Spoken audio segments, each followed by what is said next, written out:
Mesdames, Mesdemoiselles et Messieurs, très chers fidèles téléspectateurs, salut et bienvenue une fois de plus sur la vitrine pour cette nouvelle note d'information de journal.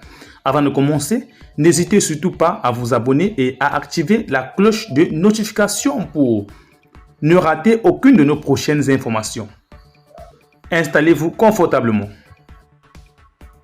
Les troupes françaises ont atterri ce jour au Niger, à Niamey, pour rétablir l'ordre constitutionnel et dégager du pouvoir la junte militaire.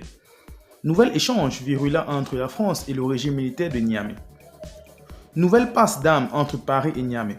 Depuis New Delhi, en marge du sommet du G20, le président Macron a répondu aux putschistes nigériens qui ont une nouvelle fois accusé la France de planifier une agression contre le pays.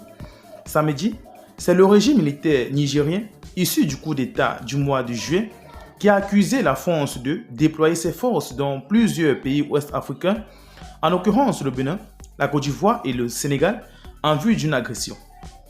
Ces manœuvres ont pour but de réunir une intervention militaire contre notre pays, affirme Niamey.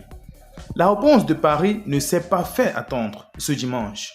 Nous ne reconnaissons aucune légitimité aux déclarations des putschistes, a précisé le président français Emmanuel Macron lors d'une conférence de presse au sommet du G20 en Inde. Les forces françaises ont été mises en place sur le sol Niger à la demande du Niger. Et nous sommes là pour lutter contre le terrorisme à la demande du Niger et de ses instances démocratiquement élues, à savoir le président Bazoum, son gouvernement et son parlement.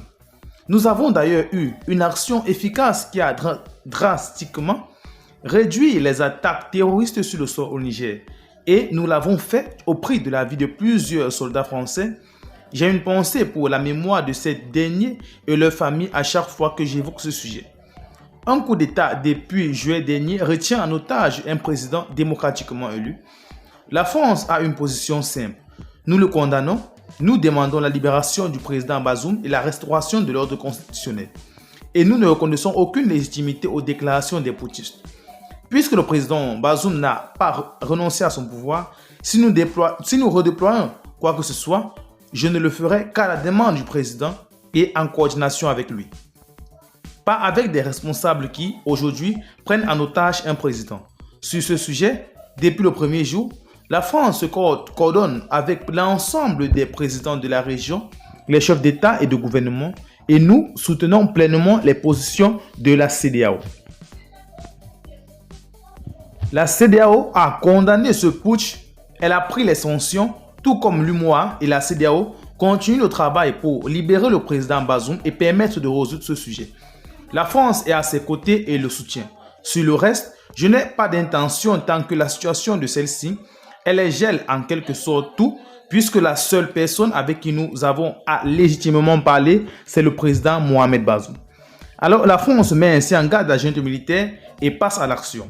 Ce jour au Niger, des hélicoptères français ont atterri sur le sol et essayé de retirer la junte au pouvoir. Plusieurs personnes blessées.